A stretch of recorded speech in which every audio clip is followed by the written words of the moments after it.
आप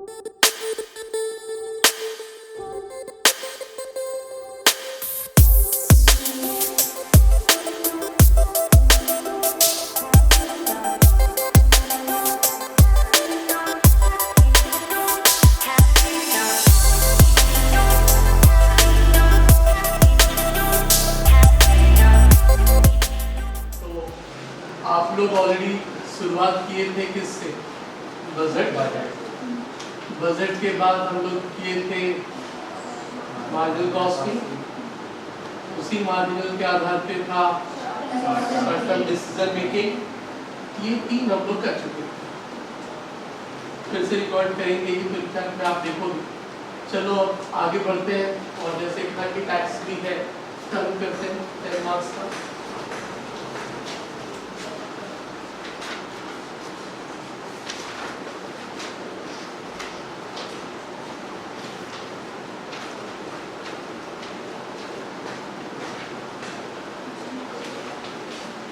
activity based costing. अब इस छोटे से चैप्टर में क्या है, ऑनर्स एंड जनरल दोनों का करीब बराबर सवाल है। ऑनर्स एंड जनरल दोनों का बराबर सवाल है। तो फिर से चले आप जो बार बार एक वर्ड पे अपने आप को लाके समेट देते थे, कॉस्ट अकाउंटिंग जो सब्जेक्ट है, उस कॉस्ट अकाउंटिंग सब्जेक्ट का ऑब्जेक्टिव क्या था? 2 ऑब्जेक्टिव की बात बार बार करते हैं। कौन सा ऑब्जेक्टिव? कॉस्ट अकाउंटिंग का पहला ऑब्जेक्टिव, 2 ऑब्जेक्टिव बार बार बोलते हैं और हर एक चैप्टर में बात करते हैं।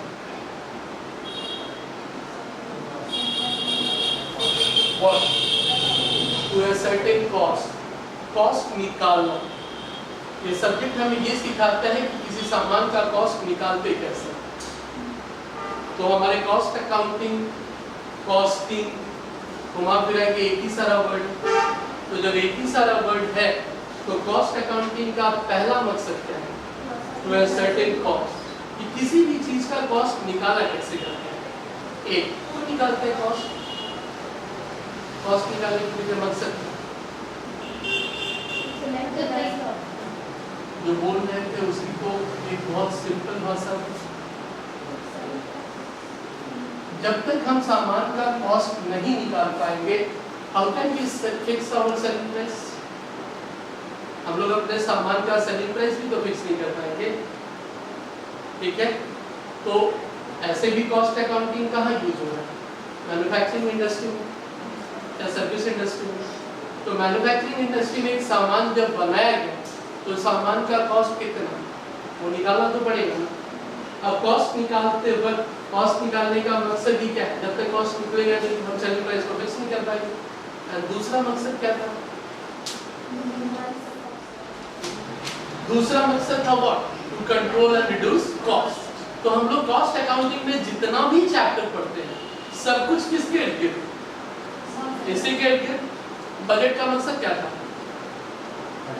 बजट का फिर पढ़ाई था, प्लान करना कि एक सामान को बनाने में कितना लगेगा, तभी जाके फिर हम लोग देखते थे कि कम लगा या ज्यादा लगा। तो अल्टीमेटली यही सारा तो मकसद है। तो यही 2 मकसद को ध्यान में रख के हमारे कॉस्ट अकाउंटिंग के पढ़ने का मकसद है। अब जब ये 2 मेन मकसद है जिसको कि मैं हर एक चैप्टर में ही बात करता हूँ, तो चले हम इस चैप्टर का संबंध किससे? इस चैप्टर का संबंध है किससे? A certain cost। कि कॉस्ट को निकालते कैसे? तो कॉस्ट को निकालते कैसे हैं?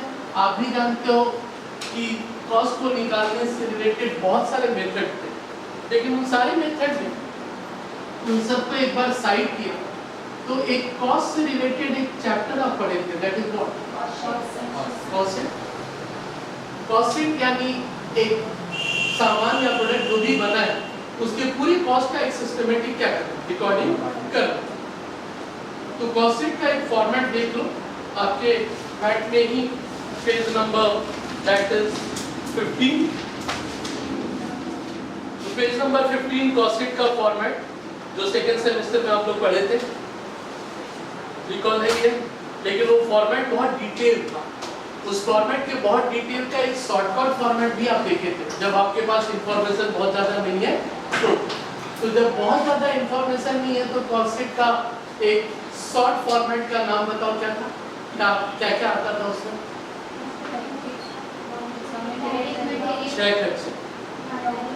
टोटल कॉस्ट को हम लोगों ने क्लासिफाई किया था और उसमें टोटल 6 कॉस्ट को ही सिस्टमेटिक लिख दिए थे, तो क्या बनते कॉस्ट। अब उसके लिए हम लोगों ने कॉस्ट का क्लासिफिकेशन सीखा था। कॉस्ट के क्लासिफिकेशंस में सबसे पहला क्लासिफिकेशन था according to nature.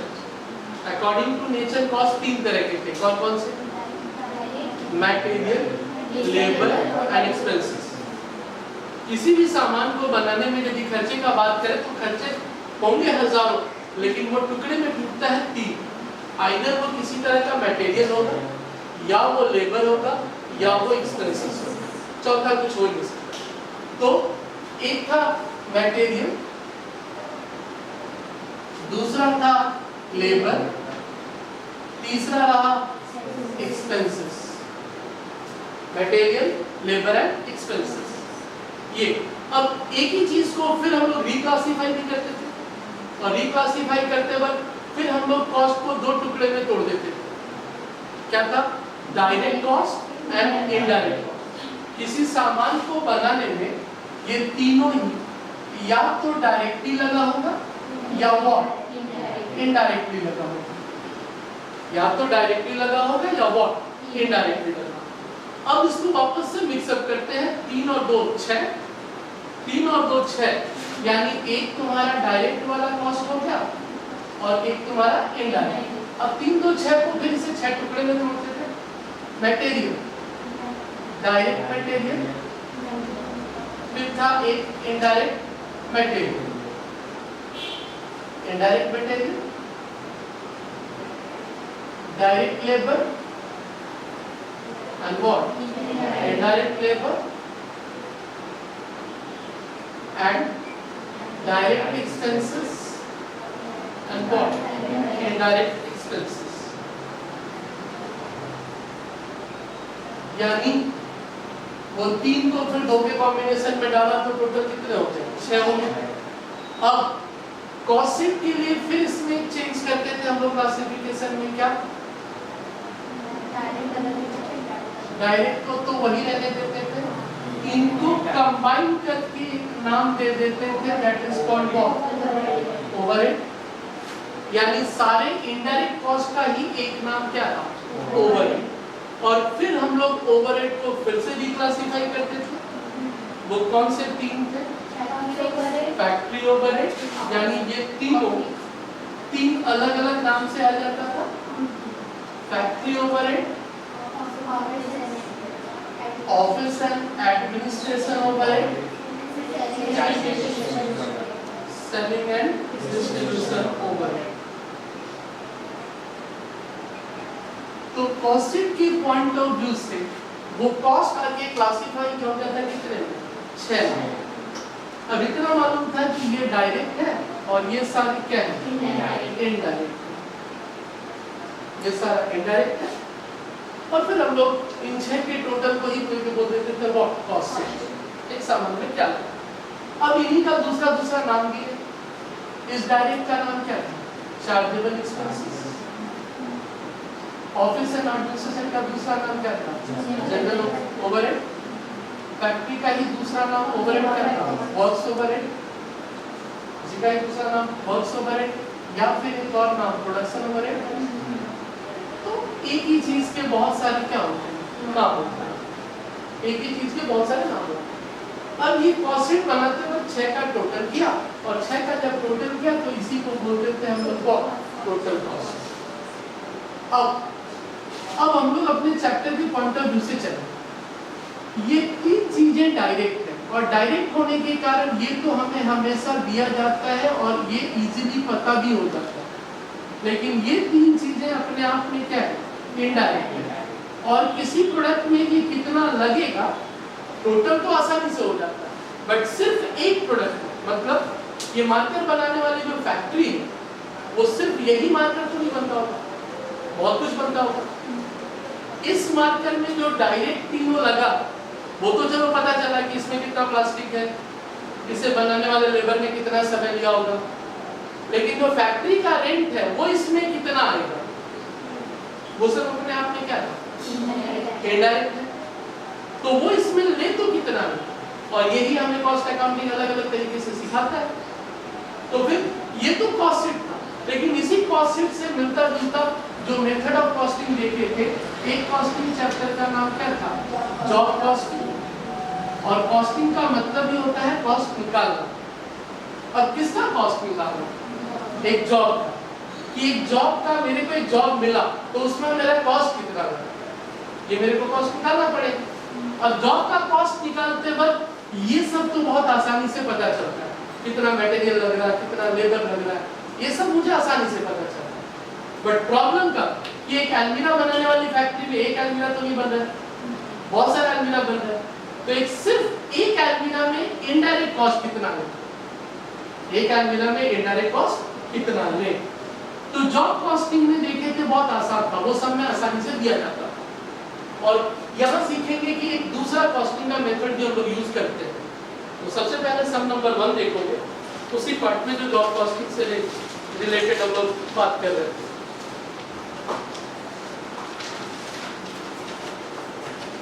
Job costing से रिलेटेड ही पार्ट था, ऑलरेडी सेकंड सेमेस्टर में पढ़े हो तो वही चीज ही है। From the following details prepare a statement of cost and profit for the product M for the month of April 2016. Direct material consumed, direct wages paid, chargeable expenses, factory overhead 25% of wages, office and administration overhead 20% of works cost, selling and distribution overhead 25 per unit, profit 20% of cost and output and sales 2000 unit. ये है information. और इस information के आधार पे एक तरह से मुझे उस जॉब का क्या निकालना है, कॉस्ट निकालना है।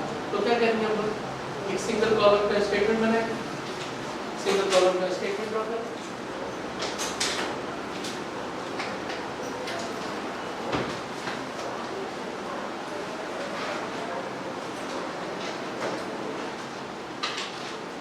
पहला नाम direct material consume,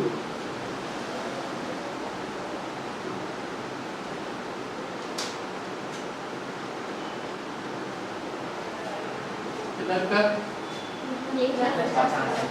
1,50,000।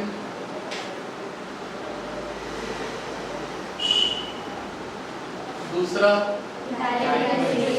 Direct wages,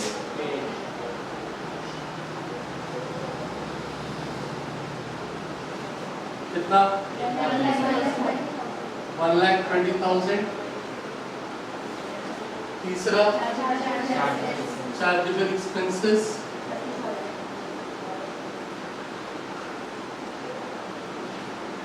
how much, तीनों ऐड कर दिया, ठीक है। क्या बोलते हैं इसे, प्राइम कॉस्ट। प्राइम कॉस्ट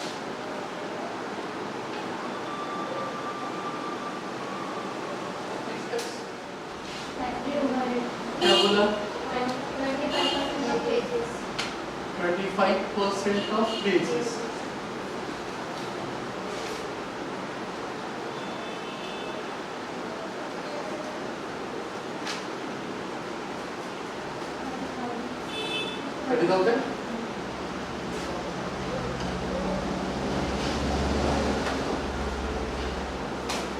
क्या बोलिए इसे, वर्क्स कॉस्ट।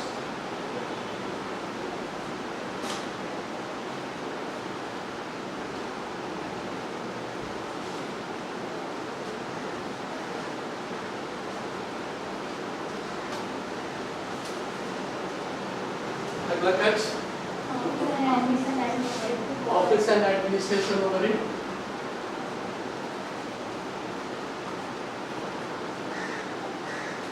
कितना 20% ऑफ वर्क्स कॉस्ट।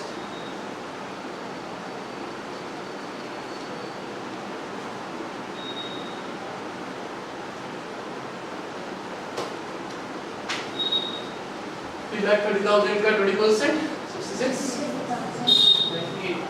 6,000।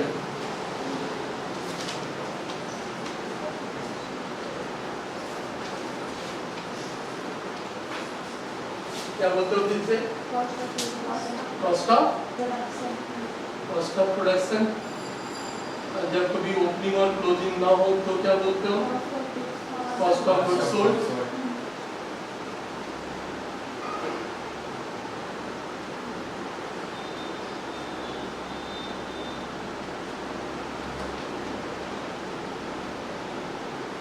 ओके। चलिए last one, selling and distribution overhead, क्या किया 25 पर यूनिट, क्या करूँ calculation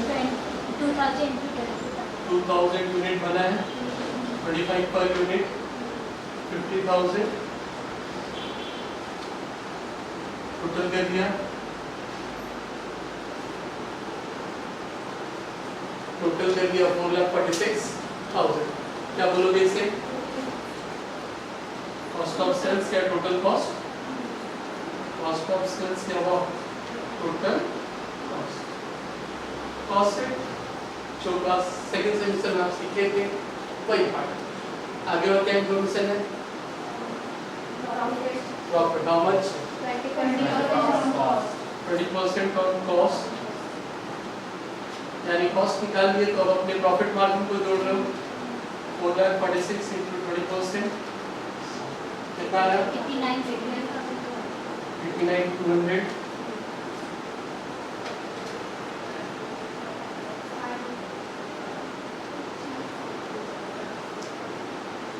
5,35,000 what 200, clear? And this is what sales, this is job costing. पहला काम था आपका कॉस्ट निकालना और फिर उसके बाद उसका सेलिंग प्राइस क्या करना फिक्स करना। तो कहने का मतलब 5,35,200 में हम लोगों ने कितना यूनिट बनाया 2000 यूनिट बनाया, तो फिर एक यूनिट को हम लोग कितने में बेचेंगे, डिवाइड करो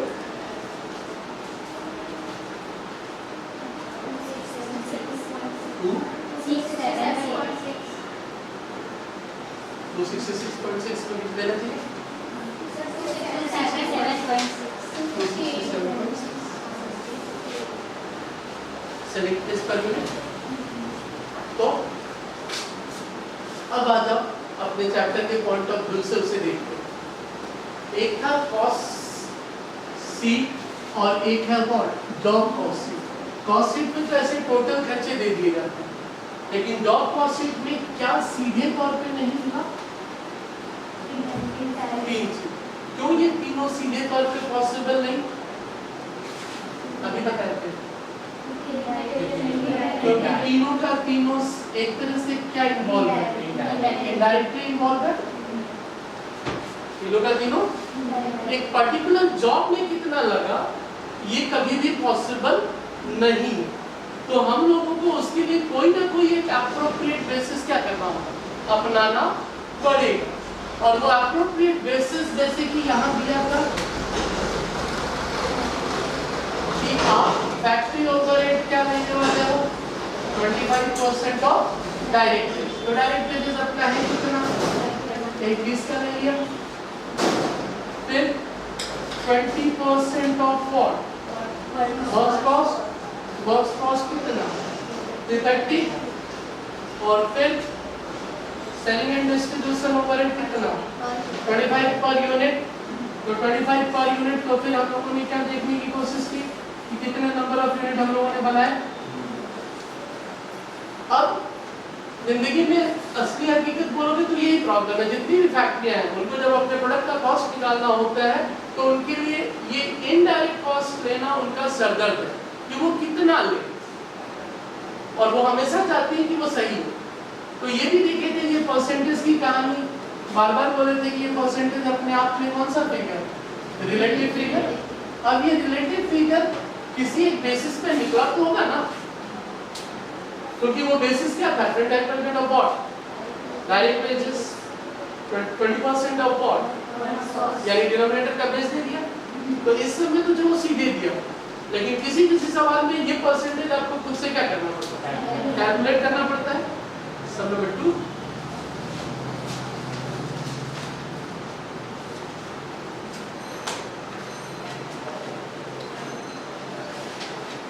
Sum number 2. The accounts of the company shows the following information for the year 2018.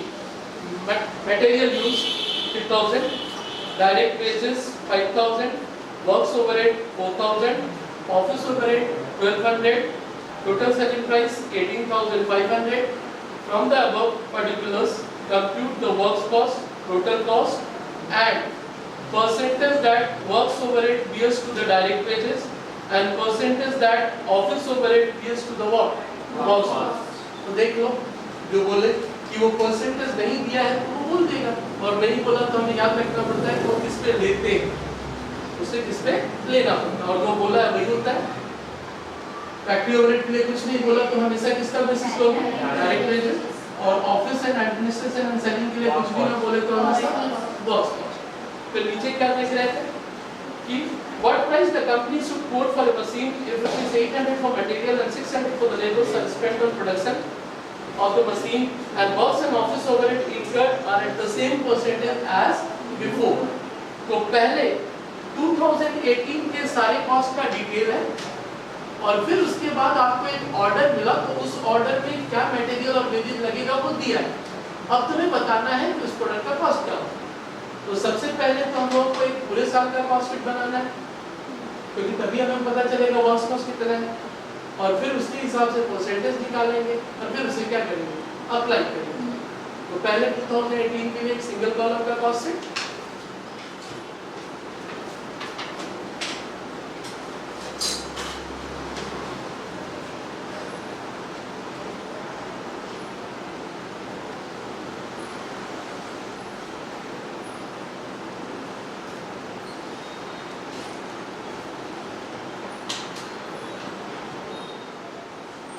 यहाँ तक तो समझ गए। Material wages, time cost, capital नहीं था, works overhead, works cost, office overhead, cost of production, cost of goods sold, और selling नहीं है तो ये क्या होगा? Cost of sales. इसके बाद आपके सब में क्या दिया हुआ है? सेलिंग प्राइस कितना दिया हुआ है? 8,500। और डिफरेंस क्या रहा? 5,300। और ये 5,300 फिर क्या कहना गया? Profit balancing. 2018 में हम लोग कोई सामान बनाए होंगे, और 2018 में जितना सामान बनाए थे उसके कॉस्ट का डिटेल देने के बाद टोटल कॉस्ट मिला ना, बेचने का अमाउंट था ये था। लेकिन सब में फिर क्या देखा गया कि हम लोगों को एक ऑर्डर मिला, और ऑर्डर मिला तो हम लोगों को एक कोटेशन देना है कि हम लोग उसे कितने में बेचेंगे। अब कितने में बेचेंगे तो हम लोगों को कॉस्ट एस्टिमेट करना पड़ेगा। तो जब कॉस्ट एस्टिमेट करना पड़ेगा तो उसने कहा कि एस्टिमेशन में पता चला कि मटेरियल कितना लगेगा। मटेरियल कितना लगने की बात है? नीचे 800 का मटेरियल लगेगा, और लेबर या वेजेस कितना लगेगा? तो ये दो कॉस्ट तो देता है। तो एक ऑर्डर मिला, उस ऑर्डर का कोटेशन हमें देना है, और जब हम लोगों को कोटेशन देना है तो हम लोगों ने एस्टिमेट किया कि मटेरियल 800 लगेगा, वेजेस 600 लगेगा। तो ये दो तो चलो पॉसिबल है, लेकिन मुझे तो उसे सेलिंग प्राइस कोट करना है, तो फिर कौन से दो खर्चों का जिक्र नहीं है? और ये ऑब्वियस बात है, कॉस्ट अकाउंटिंग की तो कहानी थी। जब हम कॉस्ट एस्टिमेट करते हैं किसी एक पर्टिकुलर ऑर्डर का, तो फिर अपने प्रॉब्लम यही है कि इनडायरेक्ट कॉस्ट कितना लगेगा, क्योंकि कॉस्ट फैक्ट्री का रेट वो तो महीने के हिसाब से होता है, सिर्फ एक ऑर्डर में कितना लगेगा वो तो टेंशन है। और ऐसी ही परिस्थितियों के लिए ओवरहेड चैप्टर पढ़े कि ओवरहेड कितना चार्ज होगा। तो फिर इस सवाल में क्या बोला था? इस वर्क्स ओवरहेड के लिए क्या बोला? उसने कहा कि वर्क्स ओवरहेड का परसेंटेज निकालो। वर्क्स ओवरहेड का परसेंटेज निकालो किसके ऊपर? Direct wages.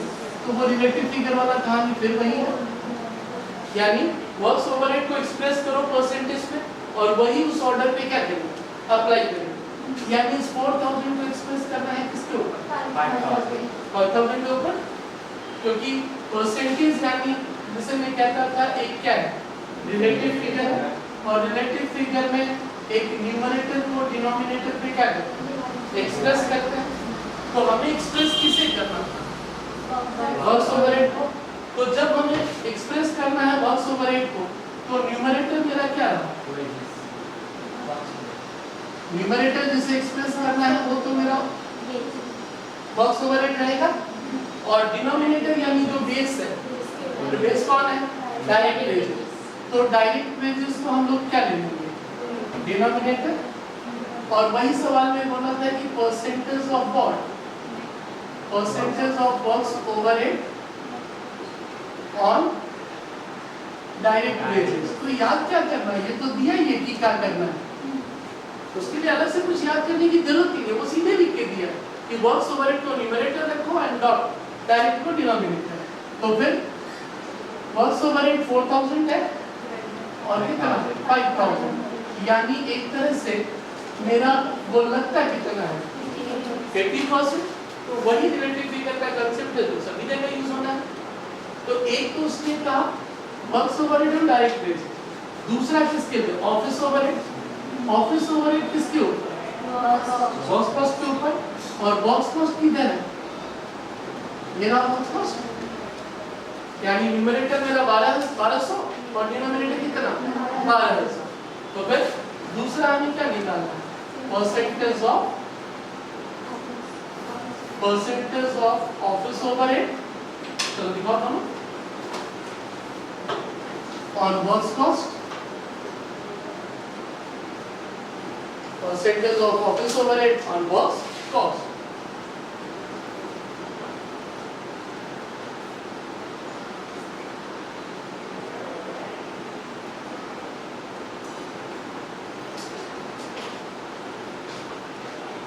तो 1200 रुपया 12,000 पे 10%, तो 2% यानी रिलेटिव फिगर तो सब नंबर 1 में दिया हुआ था। तो फिर वो जो दिया था वो निकाला कैसे गया था, वही आपने सब नंबर 2 में सीखा। उसे निकालते कुछ इस तरह से है। तो उस ऑर्डर का अभी हमें क्या देना है? कोटेशन प्राइस कितने में बेचेंगे, मटेरियल और वेजेस दिया था, 2 का परसेंटेज निकाल दिया। लेकिन अभी भी एक और चक्कर है इसके बारे में, जब आप कोटेशन प्राइस दोगे तो और एक चीज चाहिए आपको, सेलिंग प्राइस, यानी अभी हमको और एक चीज चाहिए था, क्या? प्रॉफिट। कि प्रॉफिट कितना जोड़ेंगे, बिकॉज हम तो अभी सिर्फ कॉस्ट ही निकालेंगे। तो मेरी इच्छा कितनी है प्रॉफिट जोड़ने। अब सब में बहुत समय दे दिया जाता है कि 20% प्रॉफिट करेंगे, 25 करेंगे, बट क्या इस सब में ऐसा कोई जिक्र है?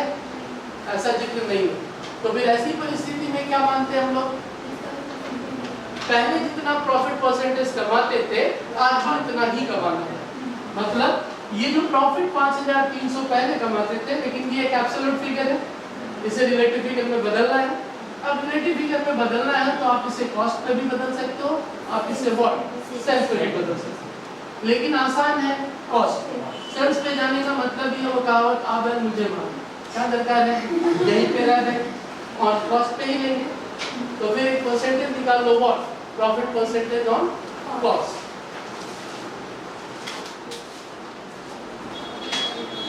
How much? 40.15%। यानी पहले वो कितना प्रॉफिट कमाता था? कॉस्ट पे 40.15। ओके, तो सम साइलेंट है, अज्यूम कर लिया कि जितना प्रॉफिट पहले कमाता था वो। अब क्या करना है? सम नंबर 1 की तरह फिर छोटा सा क्या बना देंगे? Quotation price. सम नंबर 1 की तरह भी छोटा सा कोटेशन प्राइस बना लो। कॉस्ट शीट की जगह नाम दे दो स्टेटमेंट शोइंग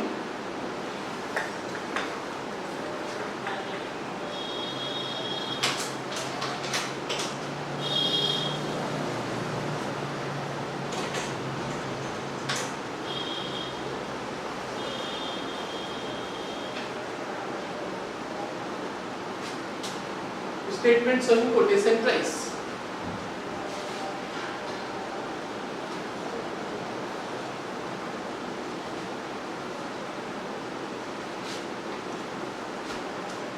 मटेरियल कितना रुपया?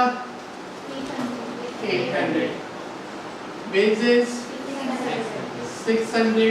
डायरेक्ट कॉस्ट हमेशा दे दिया जाता है क्योंकि वो पता होता है कितना लगेगा।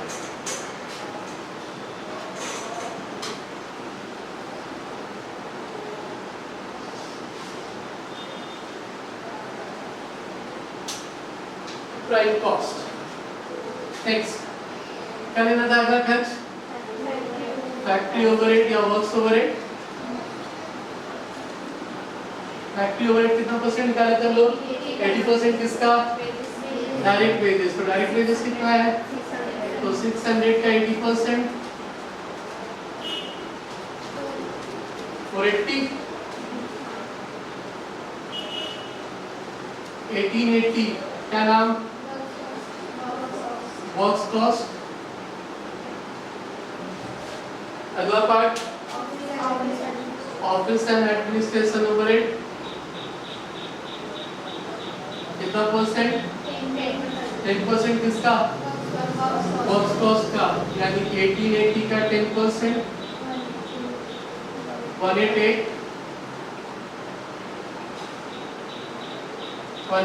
2068 क्या बोलोगे इसे?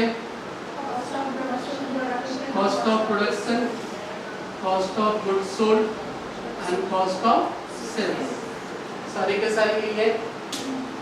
एंड फाइनली प्रॉफिट, जो तुम्हारे प्रॉफिट करने की इच्छा है वो 2068 कॉस्ट का, क्योंकि सेल में निकालते तो फिर वो नहीं होता, फिर उसे 100 से माइनस करना पड़ता। 30.3830 में रहता है।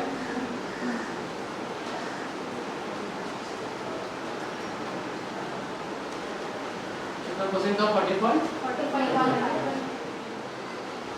तो दो सवाल आप देख लिए। अब ये दोनों सवाल बनाते बनाते आपने देखा कि सारा हेडेक किसको लेती है? कॉस्ट निकालने में कौन सी चीज ना ये हेड के ऊपर ओवरहेड, यानी एक प्रोडक्ट का जब हम कॉस्ट हम लोग निकालते हैं तो सारा टेंशन इसी को लेते हैं। डायरेक्ट कॉस्ट में कभी टेंशन नहीं है, डायरेक्ट कॉस्ट का कभी टेंशन नहीं है, सारा टेंशन है किस बात को लेकर? ओवरहेड कितना लिया जाए। और कॉस्ट अकाउंटिंग में बहुत सारे ऐसे चैप्टर हैं जो सिर्फ ओवरहेड के टेंशन को लेके। ऐसे भी इस चैप्टर में क्या सीखे थे हम लोग कि एक ओवरहेड एक प्रोडक्ट में कितना चार्ज किया जाए या कितना एब्जॉर्ब किया जाए सो दैट उसका कॉस्ट निकल पाएगा, तो ये चार्ज करना या एब्जॉर्ब करना, ये जो वर्ड है ना एब्जॉर्ब करना, किसको? ओवरहेड को। प्रोडक्ट के डायरेक्ट कॉस्ट के साथ उसको एब्जॉर्ब करवाना है। और ये जो एब्जॉर्ब करवाना है ना, ये ओवरहेड कितना, इसको लेके जो भी पुराने लोग थे उन्होंने अलग अलग तरीका किया। जो सबसे पुराना तरीका था ना, इस नाम से ही रिलेटेड था, और इस नाम से रिलेटेड होने के कारण उसका नाम था एब्जॉर्प्शन कॉस्टिंग। इसका नाम क्या है? Absorption costing. अब ये बहुत पुराना तरीका था, इसलिए इसको हम लोग कहते हैं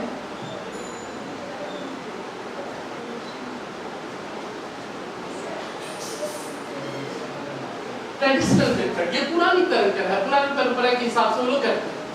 समय के साथ साथ जितने भी कॉस्ट अकाउंटेंट हुए उन लोगों ने फिर कोशिश किया कि ये जो पुराना तरीका था इसमें बहुत कुछ लूपहोल्स था।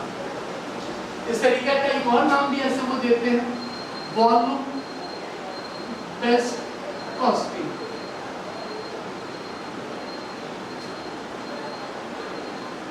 या volume based method, volume based method. इस तरीके में उन्हें बहुत सारी कमियां और खामियां दिखती थी। और कॉस्ट एक डायनामिक सब्जेक्ट है, समय के साथ साथ इस सब्जेक्ट में बहुत कुछ आगे जुड़ा है जो आप लोग पढ़ते नहीं हो, वो एडवांस कॉस्टिंग का पार्ट है।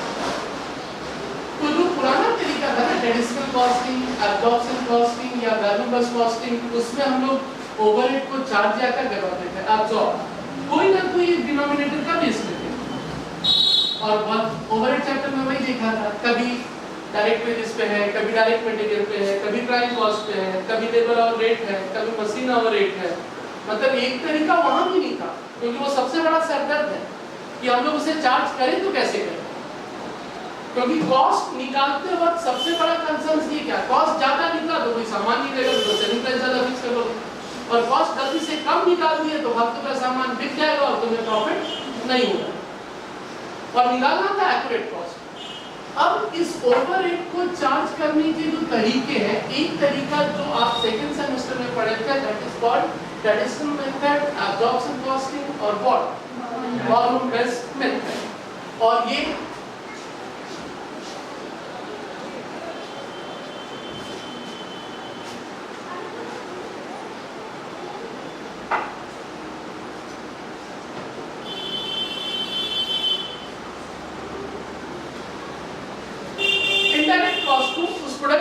लेने का एक तरीके की बात है। तो चलो एक छोटा सा एग्जांपल लूं उस दूसरे नाम में जाने से पहले। सपोज करो दो लोग हैं जिनको खाना खिलाना है, एक मेल है और दूसरी फीमेल है। अब खाने का कॉस्ट देखना है, तो खाने का कॉस्ट देखना है तो वो मील का जो कॉस्ट देखना है उसमें जो फूड आइटम है यानी भोजन जो है वो तो डायरेक्ट है, कौन चावल कितना खाया, कौन गेहूं कितना खाया वो तो समझने में क्या दिक्कत है। तो मेल ने चावल गेहूं खाया कितने का, जो 60 रुपए का, और फीमेल ने खाया कितने का, 40 रुपए का। तो खाने का जो पार्ट था 60 रुपीस का खाना तो समझ में आ गया, लेकिन अब और कॉस्ट भी लेना था। अब कोई बंदा उसे खिलाता था, अब जब खिलाने वाले थे तो फूड तो मिल गया, लेकिन जो बंदा उसे सर्व करता था, सर वो जो सर्विंग पर्सन था उसकी मजदूरी भी तो उसे कॉस्ट में जोड़नी पड़ेगी ना। अब मान लो कि एक दिन की ही बात कर लेते हैं, तो वो बंदा टोटल लेता था 90 रुपया। अब इस 90 रुपए के उसका जो पेमेंट है उससे मुझे डिवाइड करना है कि मेल के खाने में कितना जोड़ूं और फीमेल के खाने में कितना जोड़ूं। तो जब भी मैं इस मेथड में हूं, पुराने मेथड में एब्जॉर्प्शन कॉस्टिंग यानी वॉल्यूम बेस्ड मेथड में, तो वॉल्यूम बेस्ड मेथड में वो हम लोग, आपको भी लगता है कौन सा बेहतर, 6:4 का रेशो मान लो 60 रुपए का खाना ये खाया तो 60:4 10, तो कितना हो गया 54 रुपीस का इसमें जोड़ देते हैं और 36 रुपीस को क्या करते हैं, यानी यदि उस बंदे को 90 रुपया हम लोगों ने दिया तो 60:40 के रेशो में क्या है बांट दे। ये पुराना तरीका था वॉल्यूम बेस्ड। लेकिन जब भी हम इसे वॉल्यूम बेस्ड की यदि बात कर रहे थे, सर्विंग पर्सन का जो चार्ज था 54 and what 36 volume based method. लेकिन अब मैं थोड़ा सा बात करूं कि वो जो खाना खिलाने वाला बंदा था ना, अब वो खाना लेके जाता होगा, तो मेल वाला क्या करता था, एक बार में जो लेना था वो ले लेता था, बट फीमेल क्या करती थी, 2 बार में लेती थी। यानी जो एक्टिविटी था, यानी सर्विंग एक्टिविटी, वो जो सर्विंग एक्टिविटी था ना, अब मेरे वाला क्या बोला, भाई दो देना एक बार में डालो, यानी एक्टिविटी क्या था, वन टाइम वो सर्व करता था उसे, और फीमेल क्या बोलती थी ना भाई अभी दे थोड़ा फिर दे थोड़ा, यानी वो कितनी बार में सर्व करेगी, 2 बार में सर्व करेगी। और जब 2 बार में सर्व कराई ना, तो जो कॉस्ट निकालने वाला बंदा था ना, उसने कहा कि ये वॉल्यूम बेस्ड मेथड सही नहीं है, इस ओवरहेड को एक्टिविटी बेस्ड पे बांटो तो ज्यादा बढ़िया। इसको किसके आधार पे बांटो, एक्टिविटी के आधार पे, और इसीलिए इसका नाम हो गया what, activity based costing. Because हरकत जिसने कितनी बार करवाया, क्योंकि 90 रुपया उसने दिया है, वो हरकत एक बार करवाया और वो कितना 2 बार, तो एक बार के हरकत के लिए और 2 बार के हरकत के लिए तो 90 रुपया को किस पे बांटना ज्यादा बढ़िया, 1:2 यानी 30 रुपीस, और इसका कितना 60 रुपीस, हरकत उसमें 2 बार है, वही 90 रुपया। बट टेंशन ये था कि किस आधार पे डिवाइड करें, टेंशन ये था कि किस आधार पे उसे डिवाइड किया जाए। तो एक पुराना अंदाज था, that is traditional and what volume based costing, but एक नया अंदाज है, that is called what activity based costing, और माना जाता है कि वो ज्यादा एप्रोप्रिएट है कि किसने कितनी बार इन्वॉल्व कराया, किसने कितनी बार इन्वॉल्व कराया, वो एक बेहतर कॉस्ट देता है। वो एक बेहतर कॉस्ट देता है। और इसीलिए बहुत लोग उस एक्टिविटी बेस्ड कॉस्टिंग को अपना करके कॉस्ट निकालते हैं। ओवरऑल ऑर्गेनाइजेशन का पॉइंट ऑफ व्यू से तो सेम रहेगा, लेकिन हम किससे कितना चार्ज करें ये डिपेंड करेगा कि आप कौन से मेथड का। तो सिंपली हम लोगों के चैप्टर का नाम था एक्टिविटी बेस्ड कॉस्टिंग, बट ये होता क्या है, और वही मैं बैकग्राउंड से ले रहा था। सेकेंड सेमेस्टर से जो हम लोग कॉस्ट निकालते थे वो था आपका ट्रेडिशनल यानी वॉल्यूम बेस्ड। ये बहुत पुराना तरीका है जो कि 200 वर्षों से चले आ रहा है और हम लोग अपनाया जा रहे हैं। बट अराउंड 1950 के आसपास किसी दूसरे ने बेहतर लगा कि ना, उन्हें लगा कि ना बेहतर होगा कि हम लोग अपने कॉस्ट को एक्टिविटी के आधार पे यदि ओवरहेड को डिवाइड करें तो बेहतर होगा। लेकिन अब देखो कि प्रॉब्लम कहाँ आया एक्टिविटी बेस्ड कॉस्टिंग में। अब जितने भी इनडायरेक्ट कॉस्ट थे पहले हम लोग उससे रिकॉर्ड करते थे किसके आधार पे कि फैक्ट्री का कितना, ऑफिस का कितना और व्हाट सेलिंग का कितना। लेकिन जैसे ही आप एक्टिविटी बेस्ड में चले गए तो अब हमें कॉस्ट को एक्यूमुलेट करना पड़ेगा किसके आधार पे। अब मुझे फैक्ट्री चलने वाला नहीं है, अब मुझे वो एक्यूमुलेट करना पड़ेगा किसके आधार पे, एक्टिविटी के आधार पे। खिलाने वाले आदमी का कितना सैलरी, सफाई करने वाला आदमी का कितना सैलरी, क्योंकि सफाई करने वाले का मेहनत तो उस खिलाने वाले के हिसाब से लगा नहीं। पहले क्या था, खिलाने वाला सफाई करने वाला दोनों को एक ही में जोड़ दिया। तो अब यहाँ प्रॉब्लम है कि सबसे पहले कॉस्ट को एक्यूमुलेट करना पड़ेगा किसके आधार पे, एक्टिविटी के आधार पे। और जो भी एक्टिविटी होगा उसी के आधार पर हम लोग उसे कहते हैं कॉस्ट ड्राइवर। कॉस्ट अब वो खिलाने वाले की सैलरी यानी उसका एक्टिविटी क्या होगी, सर्विंग, कि वो फीमेल वाले को कितनी बार सर्व करता है और फीमेल वाले को कितनी बार सर्व करता है। अब मुझे उस एक्टिविटी को आइडेंटिफाई करना पड़ेगा और इसी से इस चैप्टर का नामकरण क्या रहा, एक्टिविटी। तो करना क्या है, सवाल वही है, एक बार मुझे कॉस्ट निकालना है किसके आधार पे, यदि हम पूछा जाएगा या तो सिर्फ उसी से पूछा जाए या फिर एक सवाल अभी लूंगा कि ट्रेडिशनल में अपनाते हैं तो क्या होगा और एक्टिविटी में अपनाएंगे तो क्या होगा।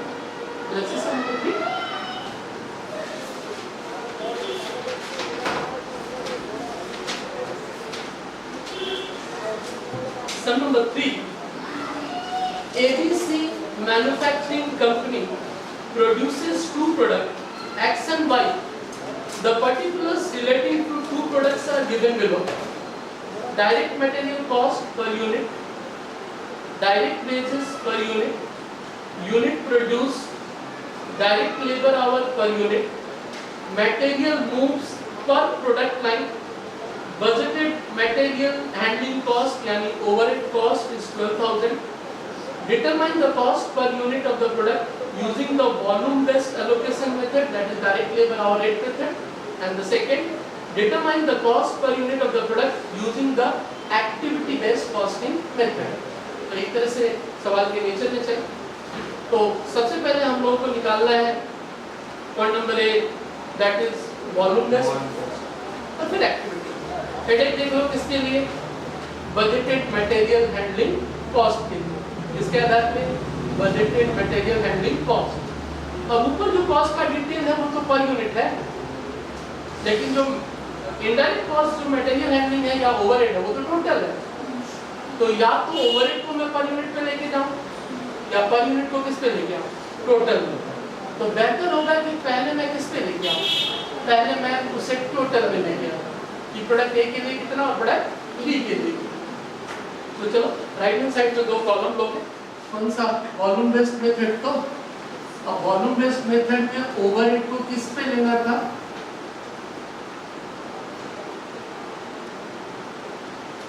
जो बोला है पॉइंट नंबर 1 किसने बोला है, डायरेक्ट लेबर आवर।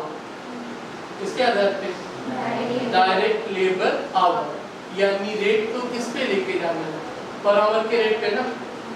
रिलेटिव कौन सा मेथड हो गया, पर आवर के आधार पे। तो सवाल में आप देख रहे थे टोटल कितना लगा था उसमें आवर,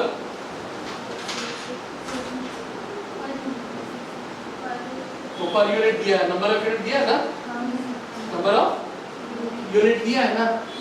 तो total hour total labour hour लगा कितना है? प्रोडक्ट ए कितना यूनिट बना? 100। एक में कितना आवर? एक में 6 आवर, तो कितने लग गए? 600 आवर्स। बी में कितना यूनिट? 200। आवर कितना? 3। तो उसमें कितना? 6। तो एक तरह से टोटल आवर कितना काम हुआ? 12 घंटे काम हुए। और मुझे पर आवर चाहिए, तो ओवरहेड कॉस्ट पर आवर कितना? ओवरहेड कॉस्ट पर आवर कितना? बोलो। टोटल ओवरहेड कितना लगा? 12,000। कितने घंटे के लिए? 1200 आवर के लिए। तो एक आवर का कितना रुपया लगता है? 10 पर आवर। तो वॉल्यूम बेस्ड में जब हम लेबर आवर का कॉस्ट लेंगे तो कितना लेंगे? 10 रुपया पर आवर लेंगे। 10 रुपया। आप टोटल में भी निकाल सकते हो और चाहो तो वॉट पर यूनिट में भी निकाल सकते हो। दोनों में क्या कह रहे हैं, टोटल में या पर यूनिट में? टोटल। चलो करें। तो वॉल्यूम बेस्ड मेथड में दो product A and what? B. A and B. Total material cost A का कितना बोलो? 1200। मटेरियल ले लेगा, ए का 100 यूनिट बना है और बी का कितना? 200। इसी तरह व्हाट? टोटल वेजेस कॉस्ट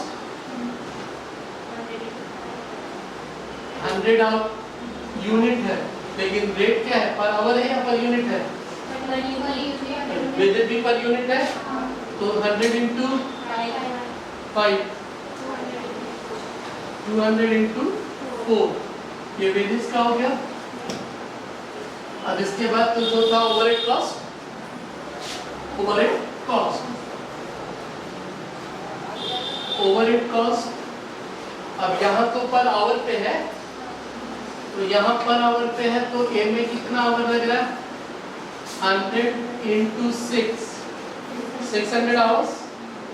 बता ऐसे भी आया था, तो 600 आवर्स हो गई। ठीक है। अब ये 600 आवर्स और एक घंटे का रेट कितना? 10 रुपया। तो 6000 रुपये मेरा किसमें लगा? ए में। बी में कितना? 200 यूनिट। आवर कितना? 3। तो इसमें भी आवर कितना लगा था? 600 आवर्स। एक घंटे का रेट 10। तो ये भी कितना हो गया? 6000। यानी 12,000 रुपये क्या हुआ? 6 में बढ़ गया। According to volume amount 7,000 and 8,000। ये मेरा टोटल कॉस्ट। अब cost per unit, cost per unit A का 7,000 में कितना बना? 100, 70। और बी 8,000 में कितना बना? 200। Per unit how much?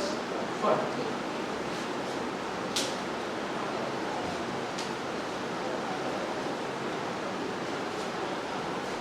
Activity based costing नया तरीका है, लेकिन वॉल्यूम बेस्ड में वो लोग उस कॉस्ट को इस तरह निकालते हैं। चलो गया। अब आते हैं एक्टिविटी पे। तो वॉल्यूम हो या एक्टिविटी हो, किस खर्चे को लेके सोचना था? वो ओवरहेड को लेके ना। और ओवरहेड को लेने के लिए फिर क्या आया था? वो 12,000 रुपये को हमें किससे एक्सप्रेस करना था? Per hour. पर आवर के लिए फिर मुझे क्या निकालना पड़ा? Total labour our. लेकिन अब हम लोग किस तरफ जा रहे हैं? Activity based costing. तो जब एक्टिविटी बेस्ड कॉस्टिंग में जाएंगे तो ओवरहेड कॉस्ट को, अब ये वॉल्यूम का बेस हटा करके कोई दूसरा बेस होगा, तो देख लो उस एक्टिविटी का कॉस्ट का नाम क्या दिया है?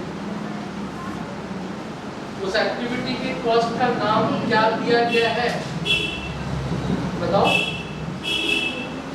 Material handling cost. Overhead cost का नाम क्या है? मतलब उसमें किस तरह का खर्चा होगा, सामान को इधर से उधर हैंडल करने का खर्चा। अब उस खर्चे को ओवरहेड से हटा करके एक्टिविटी कॉस्ट का नाम दिया, तो एक्टिविटी का नाम क्या दिया, material handling, material handling cost, एक तो नाम दिया गया। इनडायरेक्टली इसी को तो बोला गया था ओवरहेड कॉस्ट। अब आप भी जानते हो मटेरियल यही रहना है, वेजेस यही रहना है, बट ये जो ओवरहेड का जो अमाउंट है एक्टिविटी में अलग तरीके से बटेगा तो बारह ही, वो 90 रुपए जैसे जो देखा था खाने में, तो बटना तो 12,000, बट बेसिस जो है वो क्या होगा, चेंज होगा। और अब जो बेसिस हो गया वो क्या होगा, मटेरियल हैंडलिंग। तो जब ये मटेरियल हैंडलिंग है ना, तो बात होता है इससे रिलेटेड कॉस्ट ड्राइवर, तो कॉस्ट अकाउंटिंग में उसे बातें कहते हैं कॉस्ट ड्राइवर, मतलब उस खर्चे से रिलेटेड एक्टिविटी कॉस्ट। तो देखो ध्यान से पढ़ के, एक नाम लिखिएगा, मटेरियल मूव्स। वो कॉस्ट ड्राइवर क्या है, मटेरियल मूव्स, मतलब एक मटेरियल को हम कितनी बार इधर से उधर ले जाते हैं। जैसे वो खाना परोसने की बात, एक बार परोसना या और 2 बार परोसना, तो यहाँ भी वही है कि वो जो मटेरियल हैंडलिंग कॉस्ट है उससे रिलेटेड कॉस्ट ड्राइवर कौन सा होगा, मटेरियल मूव्स, मतलब कि मटेरियल हैंडलिंग कॉस्ट मुझे निकालना होगा व्हाट, पर मटेरियल व्हाट मूव, कितनी बार मटेरियल मूव किया है इधर से उधर, यानी ए में हम कितनी बार लेके गए और बी में कितनी बार लेके, तो ए में कितनी बार मूव दिख रहा है 5, बी में कितना 7, तो मेरा जो 12,000 रुपया था डिवाइडेड बाय 5 + 7, 5 + 7 यानी हमारा मूव कितना होगा 12, यानी पर मूव मेरा कॉस्ट कितना, पर मूव मेरा कॉस्ट कितना 1,000। अब इसी को जब भी हम एक्टिविटी बेस्ड कॉस्टिंग में लेके आ जाए, इसी को जब भी हम एक्टिविटी बेस्ड कॉस्टिंग में लेके आ जाए, तो ये दोनों तो सेम रहा, ये चेंज होगा, यानी ओवरहेड कॉस्ट का नाम वही रहने दिया। अब यहाँ पे क्या होने वाला, 5 मूव हुआ है और एक मूव का कॉस्ट कितना 1000, तो इसमें कितना आ जाएगा 5000, और इसमें कितनी बार मूव हुआ था 1000 करके ये 7000, कॉस्ट चेंज हो गए। अब यहाँ पे मेरा कितना हो गया 6000, ये कितना हो गया 9, वॉल्यूम बेस्ड में मेरा कॉस्ट पर यूनिट कितना था 70 और 40, लेकिन एक्टिविटी बेस्ड कॉस्टिंग में इसका कितना आ गया 60 और इसका कितना हो गया 45, इसका कितना हो गया, चेंज हो गया। ओवरऑल प्रॉफिट सेम रहेगा, बट एक सामान का कॉस्ट एक्टिविटी के कारण क्या हो जाएगा, चेंज हो जाएगा। और इस चैप्टर का पूरा मकसद यही है, सवाल भले थोड़े कॉम्प्लिकेटेड हो।